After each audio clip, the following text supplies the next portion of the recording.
భోజనం తరువాత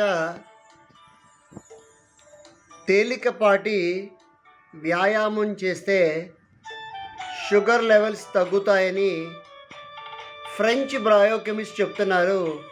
ఆ వివరాలు ఏంటో విందాం.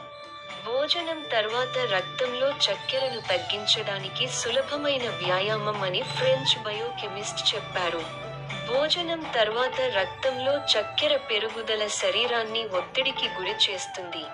కాలక్రమేణా ఇన్సులిన్ నిరోధకత, టైప్ 2 డయాబెటిస్ మరియు గుండె జబ్బుల ప్రమాదాన్ని పెంచుతుంది.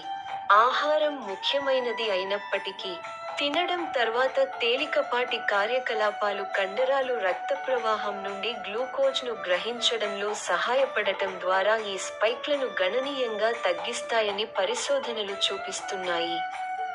గ్లూకోజ్ దేవతగా విస్తృతంగా పిలువబడే ఫ్రెంచ్ బయోకెమిస్ట్ జెస్సీ ఇంచాస్పే ఇటీవల ఇన్స్టాగ్రామ్లో జిమ్ లేదా పరికరాలు అవసరం లేని సరళమైన, సైన్స్ ఆధారిత వ్యాయామాన్ని పంచుకున్నారు. ఈ సులభమైన దినచర్య రక్తంలో చక్కెరను స్థిరీకరించడానికి, శక్తిని పెంచడానికి మరియు మొత్తం జీవక్రియ ఆరోగ్యానికి మద్దతు ఇవ్వడానికి సహాయపడుతుంది. భోజనం తర్వాత గ్లూకోజ్ను సహజంగా నిర్వహించాలనుకునే ఎవరికైనా ఇది ఆచరణాత్మక అలవాటుగా మారుతుంది.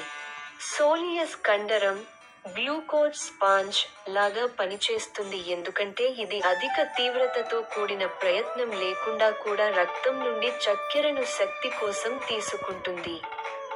భోజనం తర్వాత ఈ కండరాన్ని సక్రియం చేయడం వల్ల భోజనం తర్వాత గ్లూకోజ్ స్థాయిలు తగ్గుతాయి, శక్తి క్రాష్లు మరియు జీవక్రియ ఒత్తిడికి దారితీసే పదునైన స్పైక్లను నివారిస్తుంది.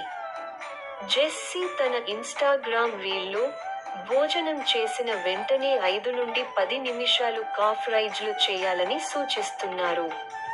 ఈ సరళమైన కదలిక మీ దిగువ కాళ్లలోని సోలియస్ కండరాన్ని సక్రియం చేస్తుంది.